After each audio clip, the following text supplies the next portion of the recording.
Vayan chicos corriendo con sus maestros. Los bendigo. Hijo. Amén, amén. ¿Cuántos le dan gracias a Dios por esa nueva iglesia que está creciendo? Tomen asiento, por favor. Padre de la gloria, te doy gracias por este tiempo que nos das.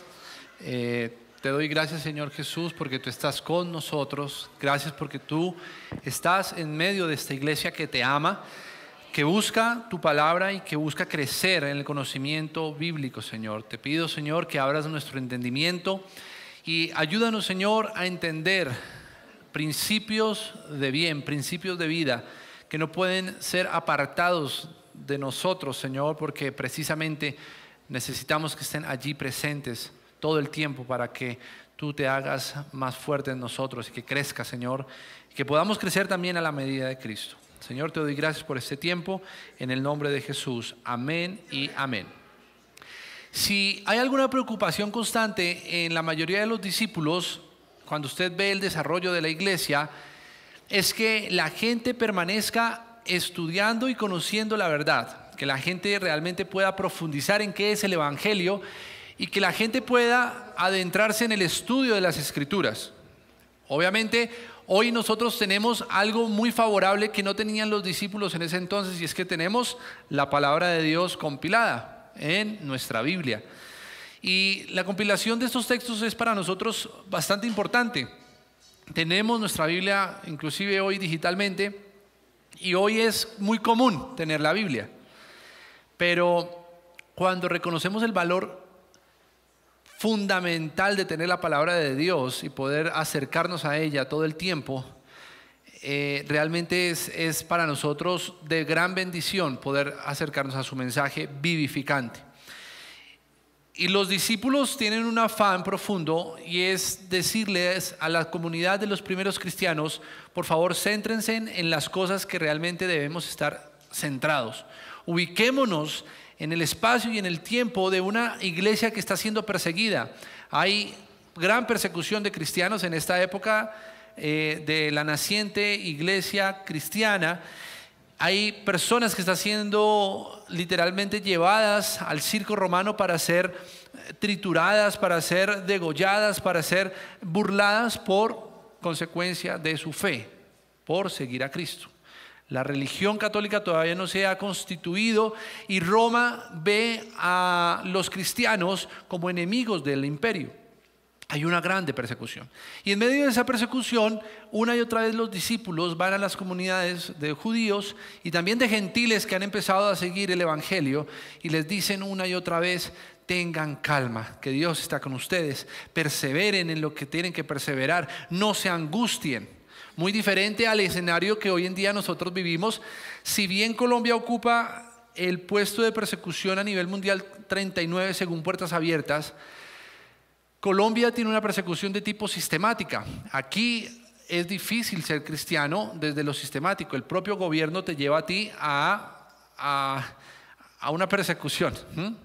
Pero si comparamos nuestra persecución sistemática respecto a otros países como Yemen o países de Medio Oriente, en donde realmente te matan por ser cristiano, por ser protestante, pues definitivamente tendría yo que darle muchas gracias a Dios por el nivel de privilegio que tenemos en Colombia, de poder confesar su fe, poder confesar el evangelio y seguir con nuestra vida. Dios es muy bueno con nosotros. En esa preocupación vamos a ir a 1 de Pedro 1:3, y allí está el apóstol hablándole a una comunidad que está siendo perseguida. ¿Listo? 1 de Pedro 1:3. El sermón de hoy se titula Resucitó. Y voy a leer solo el versículo 3, pero para poder tener un contexto vamos a ir hasta el versículo 5. ¿Listo? Yo, Pedro, estoy leyendo la versión TLA, traducción del lenguaje actual. Yo, Pedro, que soy enviado de Jesucristo a anunciar su mensaje, saludo a todos los cristianos que viven como extranjeros en las regiones de Ponto. Es un mensaje de ayuda, es un mensaje de amor, es un mensaje de convicción profunda de que como apóstol tengo que darle fortalecimiento a una comunidad de cristianos que está siendo perseguida a muerte por seguir a Cristo. Galacia, Capadocia, Asia y Bitinia. De acuerdo con su plan, Dios el Padre decidió elegirlos a ustedes para que fueran su pueblo. ¿Quién eligió para que nosotros fuéramos el pueblo del Señor? Dios. Y por medio del Espíritu Santo y de la muerte de Jesucristo. ¿Por medio de quién? Del Espíritu Santo y de la muerte de Jesucristo. Dios los ha limpiado de todo pecado para que lo obedezcan. Deseo que Dios los ame mucho y les permita vivir en paz. Alabemos a Dios, dice el versículo 3 en la TLA. Alabemos a Dios y Padre de nuestro Señor Jesucristo, que nos ha hecho nacer de nuevo y nos ha dado una vida con esperanza. Esto lo ha hecho Dios por su gran amor hacia nosotros y por el poder que mostró cuando ¿qué? Resucitó a Jesucristo de entre los muertos. Y que nos dará todo lo que nos ha prometido y que tiene guardado en el cielo. Lo que nos ha prometido no puede destruirse, ni mancharse, ni marchitarse. Y está hablando puntualmente de la vida eterna. ¿Cuántas Semanas Santas has tenido en tu vida? Yo ya voy para mi 37ª Semana Santa, imagínense. ¿Cuántas veces nos han predicado sobre la resurrección? ¿Cuántos le dan gloria a Dios porque Él resucitó? Es un principio. Nosotros conocemos que Él resucitó. Muchos que quizá vienen por primera vez se pueden dar a esa tarea de plantearse si Él resucitó o no se resucitó. La mayoría de nosotros como cristianos, los que estamos convencidos de que el Señor resucitó, en algún momento de nuestra vida tuvimos que plantearnos y hacernos esa pregunta: ¿realmente Jesús resucitó? Y no está de menos ese planteamiento, no es algo menor. Porque la resurrección de Cristo es uno de los principios fundamentales de la fe cristiana. Pero han pasado 37 Semanas Santas hablando sobre la resurrección. Y parece ser que el tema de la resurrección, junto con otros temas, ya se ha hecho tradición en nuestras ciudades, en nuestras sociedades. Y el problema cuando ya se hace algo muy normal, muy... se vuelve costumbre, ¿cierto? Es que pierde con el tiempo relevancia en contenido y la gente tiende a olvidar la implicación de ese principio. Uy, ¿cómo así? Espere, barájamela más pasito. Estoy leyendo un libro que se llama Salir del Pozo de Andrés Oppenheimer y él hace un análisis de las sociedades que viven en felicidad. Hace 10 años, más o menos 11 años, se puede medir qué países son felices y cuáles no. Colombia ocupa el puesto número 77 de una lista de 135 países. Pero Dinamarca ocupa el número uno. Y entonces Andrés Oppenheimer dice, bueno, voy a analizar por qué las sociedades son felices. ¿Qué lleva a un país a ser feliz? Y dentro del estudio que hace en Dinamarca, que lleva varios años ocupando el primer puesto, descubre que el sentido de cooperatividad de los daneses es muy profundo. La gente le gusta ayudarse entre sí. La gente ayuda al otro. ¿Por qué? Porque es una costumbre, es un hábito, es una tradición en los daneses. Otro es que los daneses invierten casi el 25% de su tiempo diariamente en acciones de voluntariado. Entonces, el danés por costumbre va y trabaja sus horas laborales y después de que sale de trabajar no se va a descansar, ni se va a ver la película, ni se va a ver La Casa de los Famosos, no. Uy, ¿por qué se rieron? Los daneses por lo general salen a ayudar a los demás. Hay que hacer algo. Entonces cuenta la historia muy profundamente, eso es un paréntesis, de dos empresarios que son muy exitosos. Terminan su jornada laboral y ¿cómo invierten su tiempo? Van a una cafetería y sirven como meseros. Eso acá no pasa. Un empresario yendo a una cafetería a prestar voluntariamente su servicio para servir eso acá no pasa. Y en el libro hay varias características que nos logra evidenciar por qué los daneses son tan felices. Pero Oppenheimer se profundiza más y dice, pero ¿de dónde salen estos atributos de la sociedad danesa? ¿Por qué Dinamarca es feliz? Y en el estudio encuentran que Dinamarca fue un país nacido de la doctrina ay, Dios mío, luterana, ¿cierto? Son luteranos. Luteranos. O sea que es un país protestante.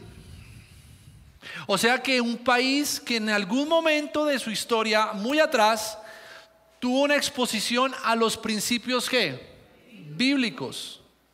Y en algún momento de su historia se le apareció un mandamiento: amarás a tu prójimo como a ti mismo. Y estos países acoplaron estos principios, y cuando usted aplica esos principios, un principio bíblico pierde la validez porque lo aplique un no cristiano. Es una pregunta interesante.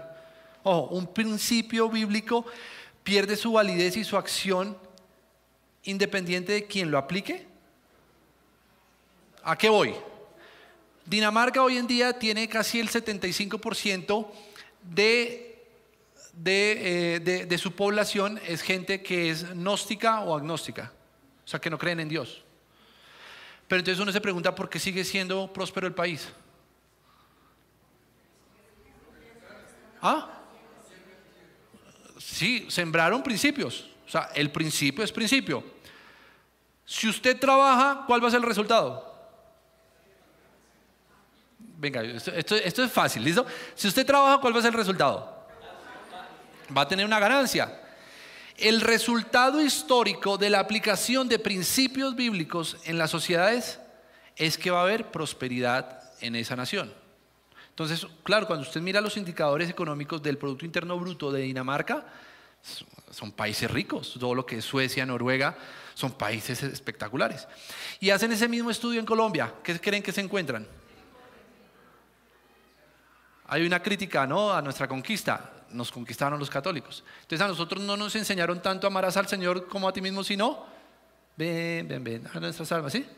Nos enseñaron todo el tema de la idolatría, ¿sí? ¿No? Que hay que venerar a la Virgen, que hay que venerar, pero no nos enseñaron principios bíblicos, sino nos enseñaron es el catequismo de una religión. Entonces, una de las dos conclusiones a las que llega este libro es: un país que se levanta bajo principios bíblicos desarrolla prosperidad. Pero un país que no se levanta bajo principios bíblicos desarrolla por naturalidad corrupción e inmoralidad. ¿Listo? Eso es la introducción, porque uno diría: ay, quiero que mi país se levante bajo principios bíblicos. Pero ¿de qué le sirve a un país levantarse bajo principios bíblicos si pierden la fe en Jesucristo? Como en el ejemplo de Dinamarca. Entonces tenemos un ejemplo de un país que es ejemplo de felicidad, que es próspero, que mejor dicho tiene la mejor economía, pero han perdido su fe. ¿Pierden la plata? ¿Pierden el posicionamiento? ¿Dejan de ser productivos? Pero perdieron lo más importante, que es la salvación. Y Colombia, pues peor. Un país idólatra que no se levanta bajo principios bíblicos, que es idólatra, desarrolla corrupción, desarrolla inmoralidad y no tiene fe. Entonces ninguno de los escenarios se salva. Y eso es importante tenerlo en cuenta, porque hay principios que se nos han olvidado a nosotros como iglesia. Hay principios que han dejado de ser importantes. Principio, ¿qué significa principio? ¿Que va de qué? Ustedes son muy pilas, va de primera, claro. Principio, va de primera. O sea, es algo que inicia, y un principio es algo que determina la mayoría de mis acciones. Si yo tengo claro el principio del respeto, ¿qué voy a hacer? Y entonces cuando vaya a hacer un negocio, ¿qué voy a hacer? O sea, ¿que voy a hacer algo indebido? Si yo tengo claro el negocio del trabajo, ¿qué voy a hacer? Entonces no voy a buscar ser arrinconado y que otro trabaje. Pero el mundo se dedicó a mirar ciertos principios bíblicos que tienen fruto, pero perdió de vista principios mucho más importantes que jamás debieron ser alejados de nuestra vida. Y uno de ellos es la resurrección. Pasemos a la siguiente, por favor. Voy a desarrollar 3 puntos concretos en esta prédica. Principios bíblicos sin fe generan modelos simplemente de conducta civil, pero no nos llevan a la salvación. Segundo, principio de la resurrección, la esperanza viva. Ahí es donde nos vamos a centrar, porque me interesa que usted salga hoy entendiendo qué es la resurrección, la importancia de mantener nuestra esperanza viva en Jesús de Nazaret. Pero para poder hacer eso tengo que hacer una crítica a cómo nos hemos levantado como sociedad. ¿Me van entendiendo? Y tercero, un compromiso con la madurez cristiana. Así que por favor, principios bíblicos en sociedades entonces actuales que simplemente desarrollan una sociedad, pues que no tenemos excusa, conocemos los principios del Señor. Históricamente hemos tenido un acercamiento a las Escrituras, pero alguien en nuestras generaciones decidió desconectarse. Nos metieron en un gran problema. De hecho, muchos de los que llegan a una iglesia protestante, muchos de los que quizá pueden estar acá hoy en día, no saben todavía qué es el Evangelio, porque viven en una costumbre religiosa. El domingo voy a culto, lo tengo en la agenda, listo, hoy me siento, hora y media y ya, cumplí. ¿Será que eso es ser cristiano? Les pregunto, ¿será que venir a la iglesia a sentarse y poner cara de gente buena les asegura una entrada al cielo? Para nada. Hay que aceptar que hay errores generacionales y un distanciamiento de la enseñanza bíblica. Hay una distorsión de Dios como proveedor. ¿En qué momento se nos ocurrió a nosotros que yo, Daniel Ahumada, soy el proveedor de la casa? Sí, Dios me manda a trabajar, a proveer, pero ¿quién es mi sustento? ¿Quién es mi proveedor? ¿Quién envía la codorniz? ¿Quién envía el pan, el maná? Dios. Yo tengo que trabajar. Pero yo levanto a mis niños y yo levanto a esta generación diciendo: papito, usted va a trabajar, usted va a ser un berraco, y si trabaja le va a ir bien. ¿Y a dónde me dejó a Dios? Yo tengo que levantar a mis hijos es: usted va a trabajar juicioso, pero no se me va a soltar de la mano de Dios, porque cuando usted está con Dios, Dios es su proveedor, Dios es su sustento, Dios es su protección, ¿cierto? Eso cambia, la cosmovisión cambia. Ahora, tengo mis hijos y los saco a la universidad porque quiero que ellos sean excelentes, ¿sí o no? Yo creo que acá no hay papás malvados. ¿Cuántos han querido darle a sus hijos la mejor educación? Levante la mano. No hay nada malo en eso. Pero nos desconectamos. Porque el principio bíblico me lleva a mí que como hombre y como mujer de casa, si tengo el amparo de Dios y si en mí está la palabra de Dios, mi hogar tiene que ser levantado bajo ¿qué? Las Escrituras. Y cuando yo levanto a mi hogar bajo las Escrituras, cuando me esfuerzo con mi esposa o para los que están solitos, cuando me esfuerzo en mi intimidad, en conocer la verdad bíblica, me preocupo porque lo primero que aprendan estas generaciones es a ser sujetos y obedientes a la voz de Dios. Pero eso no pasó. No, primero estudie y vaya a la iglesia los domingos. Cuidado, me descuida la universidad. Si quiere no vaya a culto, pero me estudia. Indirectamente, ¿qué le enseñamos a nuestra generación? Primero es esto y de segundo su Dios. Hagan así conmigo. ¿Qué hicimos? Primero es Dios. Y como no priorizamos lo que es primero, se normalizó la maldad. ¿Listo? Siguiente, por favor. ¿Vamos bien? Eso trae como consecuencia una moralidad del bienestar que no necesariamente nos habla de salvación y nos trae como consecuencia sociedades corruptas. Ahora sí vamos a la carnecita del sermón. Siguiente, por favor. El principio de la resurrección. Entonces, tenemos este texto en 1 de Pedro 1:3 que dice: alabado sea Dios. Alabado sea Dios. Alabado sea Dios. Alabado sea Dios. Alabado sea Dios. Dios, tú eres alabado, tú eres adorado, tú eres exaltado, tú eres soberano. El apóstol dice: alabado sea Dios, Padre de nuestro Señor Jesucristo, por su gran misericordia, nos ha hecho nacer de nuevo. ¿Por qué? Por su misericordia. Mira a la persona que tiene al lado. Esa persona tan bella y tan linda que tiene al lado es producto de la misericordia de Dios. Usted no pudo haber hecho nada bueno. Sí, dígale que tiene al lado, si no se crea que es por usted. Es por Dios, es por Jesús. Entonces, alabado sea Dios, Padre de nuestro Señor Jesucristo, por su gran misericordia, nos ha hecho nacer de nuevo mediante. O sea, usted es hecho nuevo, usted es otra persona, su hogar es otro hogar, usted como esposa es otra esposa, usted si usted es soltero, usted es otra persona mediante ¿qué? La resurrección de Jesucristo. Si yo veo que mediante y solo por la resurrección de Cristo soy hecho nuevo, ¿no creen que es suficiente argumento para que yo entienda que es un principio fundamental de la doctrina cristiana tener claro qué es la resurrección? Y veo a muchos cristianos con bastantes problemas para poder explicar qué es la resurrección. No, pues que Él resucitó, pero ¿sabe qué significa eso? ¿Sabe qué implicaciones trae eso a su vida? Si no podemos descifrar y si no podemos tener claro qué implica que Jesús resucitó, lo más probable es que usted se pueda ir a Dinamarca y pueda generar riqueza, pero va a tener un profundo problema para poder identificar a su Salvador. O puede permanecer en una sociedad como la nuestra bastante corrupta y va a tener también problemas para identificar quién es su Salvador.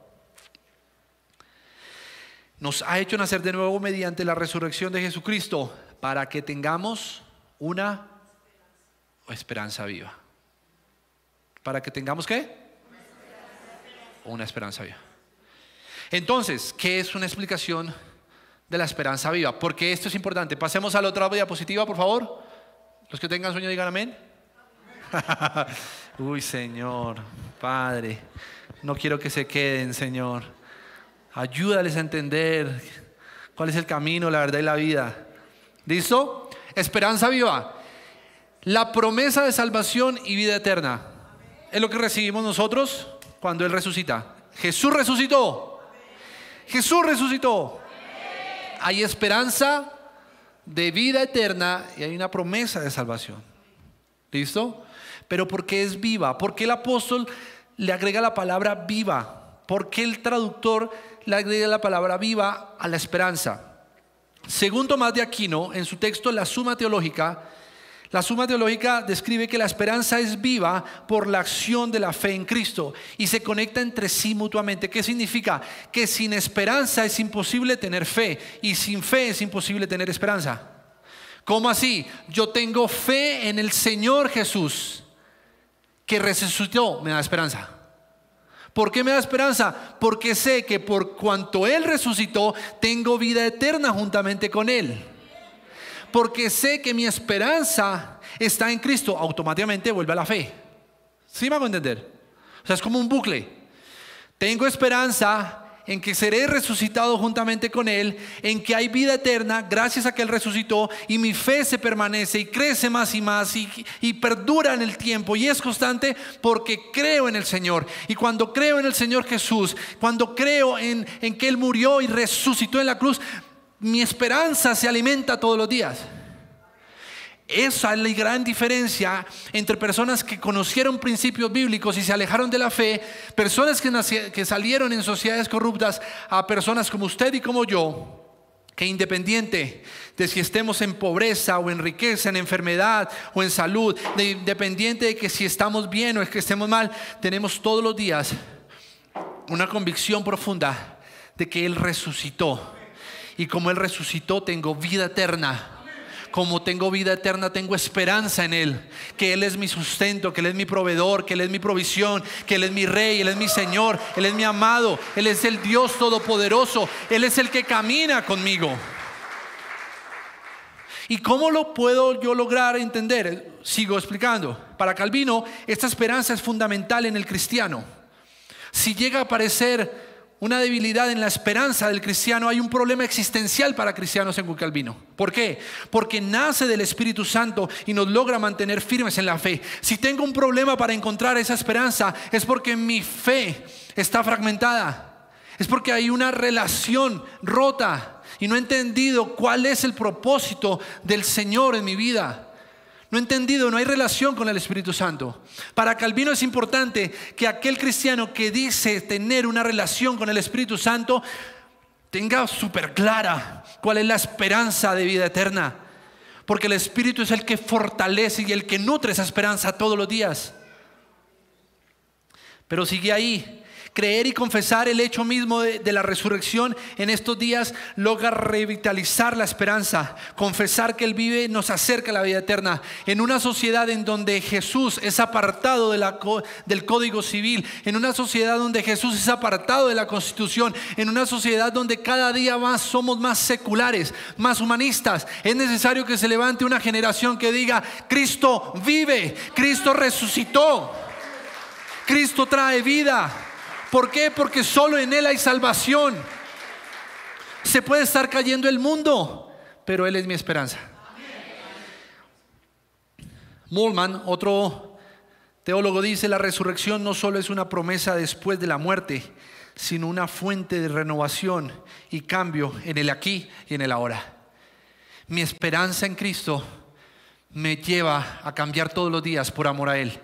Mi esperanza en Cristo me lleva a apasionarme todos los días por amor a Él. Ahorita hablaba con mi padre y decía: no, nos duele ver que uno predique sobre la resurrección y uno les diga a la gente: resucitó, y ustedes digan amén, cuando debería ser de profundo anhelo en nuestro corazón gritar y arrodillarnos y decir: Señor, gracias porque resucitaste, gracias porque nos diste vida, gracias porque la muerte no tiene acción sobre nosotros, porque Jesús es vida, Jesús es vida. ¿Me entiende? Mi vida no puede ser insípida, mi vida no puede ser algo más pasajero en este mundo. Mi vida tiene sentido porque Cristo está en esta vida. Daniel, ¿me puede ayudar acá? Venga, Dani, qué pena lo cojo ahí. Sí, porfa, rápido, rápido. Daniel es usted, ¿listo? Daniel es usted.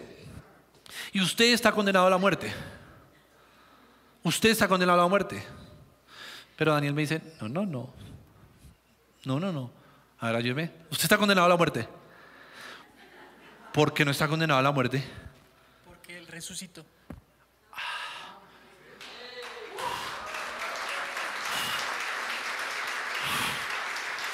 No sé si usted logra entender de la que se salvó. Daniel, usted está condenado a la muerte. No, porque Él resucitó. Y cuando Daniel dice: no, Él resucitó y Él me dio vida, automáticamente en Daniel crece esa esperanza. Esa esperanza es vida. Y como Él tiene esa esperanza, su fe se fortalece. Y por lo tanto, cuando Él anda, Él deja de andar solo, porque Él confía en Dios, su proveedor, en Jesús, su Salvador. Voy a hacer un ejemplo. Me falta mucho para ser como Cristo, pero suponiendo que yo fuera Cristo y me recibe en el corazón, empiezo a andar. Daniel ya no va a mirar por dónde anda. Daniel, ¿a quién va a ver? ¿Listo? Entonces Daniel anda y tiene la mirada puesta ¿en qué? En Jesús.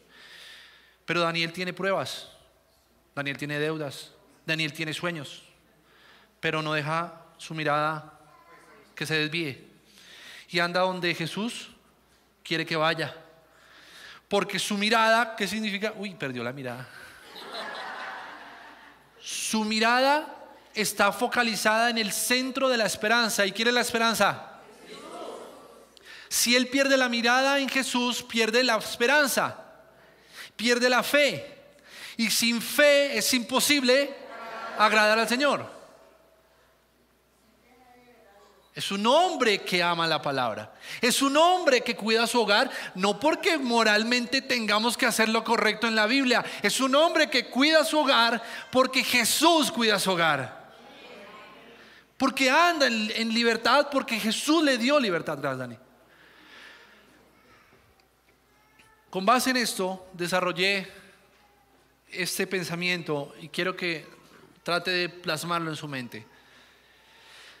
La resurrección de Cristo presente en nuestra identidad, en nuestro pensamiento y en nuestro ser, se mantiene viva por la fe que tenemos en Cristo.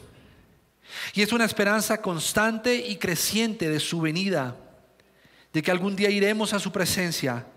Y por lo tanto logra modificar todo hábito, conducta, pensamiento y obra en nosotros para la gloria de Dios. Nos mantiene anhelantes, vigilantes y motivados en la confesión de nuestros pecados, en el arrepentimiento genuino y en la transformación de nuestro ser. Nos ubica y nos da pertenencia en el reino de los cielos. ¿Sabe cuál es el problema de nuestras sociedades? Que se alejaron de un principio fundamental. Y es que de nada me sirve hacer plata y ser el mejor país, el país más feliz del mundo, si no tengo salvación, si no tengo resurrección, si no tengo vida eterna. Cuán privilegiado me siento de pertenecer a Colombia, un país donde hay tanta necesidad, donde hay tanto dolor, pero en medio de ese dolor a Dios le plació poner su mirada en mí y me dio salvación, me dio libertad, me dio amor, porque donde sobreabunda el pecado, abunda la gracia. Entonces es mi deber y mi compromiso evidenciar esa resurrección todos los días de mi vida. Y cuando veo necesidad en mi país, lucho para que la justicia de Dios se vea manifiesta por medio de estas manos que tienen vida.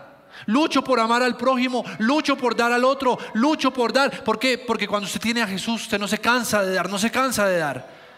No se canse de predicar el evangelio, no se canse de hacer el bien, no se canse de hacer lo que tiene que hacer.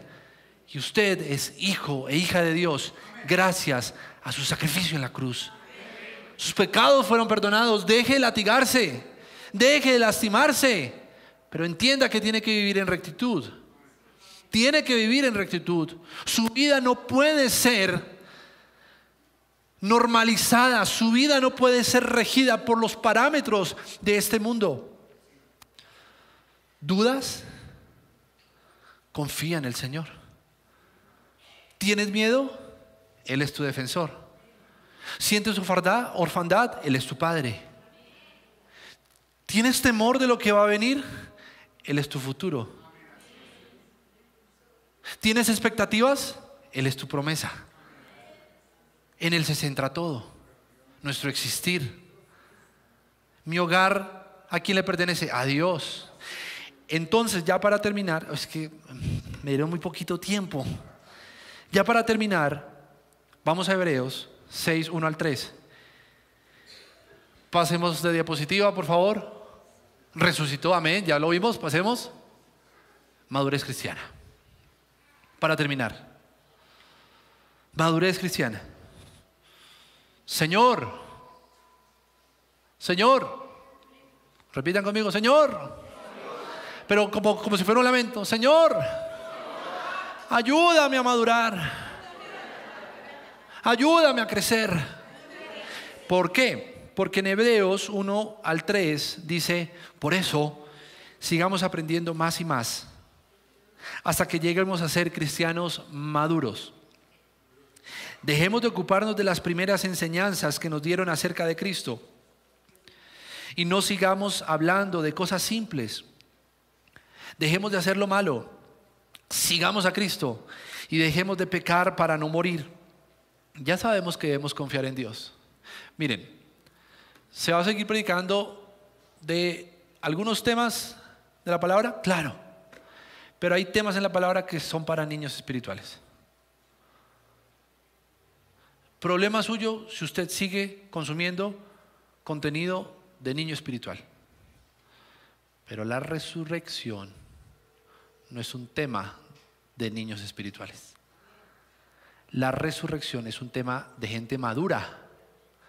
Gente madura que entiende qué debe cambiar, qué debe modificar, a qué se tiene que comprometer. Porque es gente madura. Y entonces dice el apóstol, y dejemos de pecar para no morir, ya sabemos que debemos confiar en Dios y que debemos bautizarnos. También sabemos que los que creen en Cristo reciben el Espíritu Santo, que los muertos volverán a vivir y que habrá un juicio final. Claro que todo eso seguiremos enseñando si Dios así lo permite. Pero céntrese, por favor, en lo importante. Lo importante no es cómo usted viva los principios bíblicos para que tenga plata, para que tenga empresa, Esas son cosas de niños espirituales. Hay muchas personas en la Biblia que nunca recibieron lo que esperaron, pero Dios no dejó de ser Dios por eso.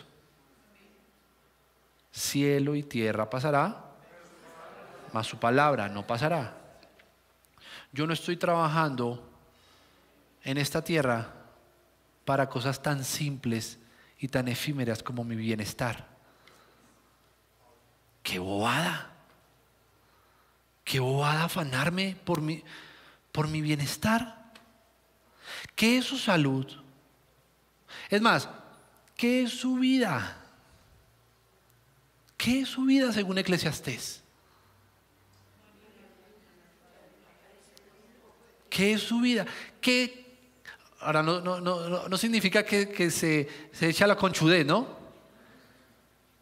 Pero ¿qué es su vida sino un suspiro y un soplo en esta vida? ¿Para qué se afana? Porque se estresa, porque duda. Si usted le pertenece al reino de los cielos. ¿Entiende? Entonces,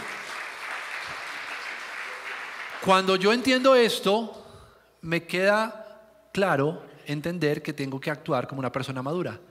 Y si yo pertenezco a la vida eterna, tengo que empezar desde ya a vivir como un ciudadano del reino de los cielos. Entonces se acaba ese dilema de, ay, ¿será que puedo hacer esto o es pecado? No, usted ya sabe qué tiene que hacer. Amén. Póngase sobre sus pies. Señor, te doy gracias porque resucitaste. No sé si usted me entendió, pero esa es, yo creo que es una de las oraciones más profundas que yo he hecho. Gracias porque resucitaste. Amén. Gracias, Señor. Padre, te doy gracias porque resucitaste, Dios. Gracias porque junto con la resurrección nos diste vida eterna y nos diste una esperanza que es viva y que crece todo el tiempo. Gracias porque esa esperanza nos mantiene perdurables en la fe, Dios. Gracias, Señor Jesús, porque nos amas. Gracias porque nos enseñas a poner nuestra mirada realmente en lo importante que es tu mensaje, que es tu palabra, que es tu voz. Señor, así como cuando venía Daniel Ángel acá al altar, ayúdame a que mis ojos vean lo que tú quieres que yo vea, y eso es tu rostro. Ayúdame a que mi hogar vea la provisión que viene del cielo y no que viene de lo material. Ayúdame a levantar a mis generaciones y ayúdame también a mí mismo a exhortarme a permanecer mirando a donde tengo que ver. Y eso es Jesús de Nazaret, quien murió por nuestros pecados y resucitó para darnos vida eterna en el nombre de Jesús. Amén y amén. Aleluya. Dale fuerte, fuerte ese aplauso si es para el Señor, dáselo fuerte. Aleluya. Amén y amén. Padre, te damos gracias, Señor, esta mañana. Seamos agradecidos. Padre, gracias, gracias por tu amor, tu misericordia, tus bendiciones, Señor Jesús. Padre, te damos gracias esta mañana por tu palabra que es viva, eficaz. Tu palabra nos bendice, nos alimenta, nos guía, nos dirige. Padre, gracias en el nombre de Cristo Jesús, Señor, por este tiempo glorioso que podemos alabarte, adorarte, Señor. En el nombre de Cristo Jesús bendecimos tu iglesia, Señor. Bendice, Señor, bendice en esta mañana. Bendecimos cada casa, cada hogar, cada familia aquí representada, Padre eterno, Señor. Padre, en el nombre de Jesús bendecimos tu pueblo, Señor, en el nombre de Cristo Jesús. Amén y amén. Dale ese aplauso al Señor. Tome asiento, por favor. Colóquese cómodo, cómoda esta hora en el nombre glorioso de Jesús. Bendecimos a nuestros hermanos que están allí en las redes también, en YouTube, en Facebook, y queden muy atentos con los anuncios, todos nuestros hermanos. Ya el miércoles estamos aquí con nuestro tiempo de ayuno. En la tarde, a las 7 tenemos nuestro discipulado. Y también queremos hacer una invitación muy especial para el jueves, 7 de la noche, todos los matrimonios, jueves 7. Y el sábado hay macro grupo, 6 de la tarde. Bendecimos este sábado, entonces a las 6 de la tarde el sábado. Y el jueves es a las 7 de la noche, jueves 7 de la noche para los matrimonios, parejas. Entonces les bendecimos en el nombre de Jesús. A todos nuestros hermanos allí sigan los anuncios. En el nombre de Jesús les bendecimos. Nosotros queremos compartir contigo esta información. El Distrito de Occidente te invita a nuestra convención de mujeres que tendrá lugar en Coveñas. Será del 7 al 10 de junio y tiene un costo de 550,000 pesos. Esto incluye estadía y alimentación. No incluye transporte. Estaremos hospedándonos en el Hotel Playa Real Coveñas. Si quieres más información, puedes buscar al equipo de consolidación.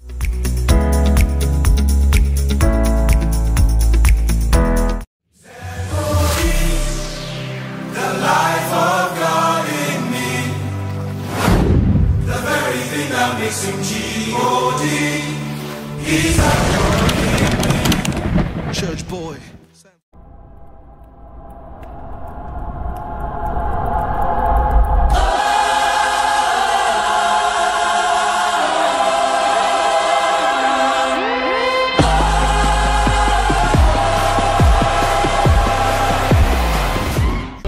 Dios nos ha llamado a vivir una fe robusta y valiente, que se manifiesta al menos en 4 cosas: madurez espiritual, valentía ante los desafíos, firmeza en nuestras convicciones y fortaleza en nuestro diario vivir.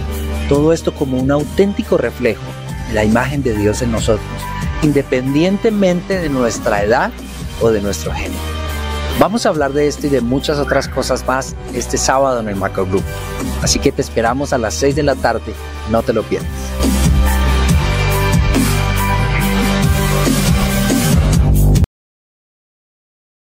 Iglesia, en nuestra escuela de formación estamos próximos a iniciar nuestra nueva materia Pastorado Juvenil. Las clases inician este próximo jueves 21 de marzo de forma virtual, de 7 a 9:30 de la noche. Tiene un valor de 40,000 pesos. Para iniciar tu proceso de formación, comunícate con la pastora Norma Ruiz o solicita a la salida de nuestros servicios más información. Primer seminario para la familia y la niñez, pasando la antorcha. Discipula, alcanza y entrena a las nuevas generaciones en el Evangelio, del 25 al 28 de abril. Invitados especiales, pastores Chaume y Am Bueno, directores de Corazones en Acción México. Programa tu tiempo y separa tu cupo. Inscripciones abiertas. 30,000 pesos por persona, 50,000 pesos por pareja. Invita Holy Kids. Informes Pastora Gloria Reyes. Que tengan una feliz semana. Dios los bendiga.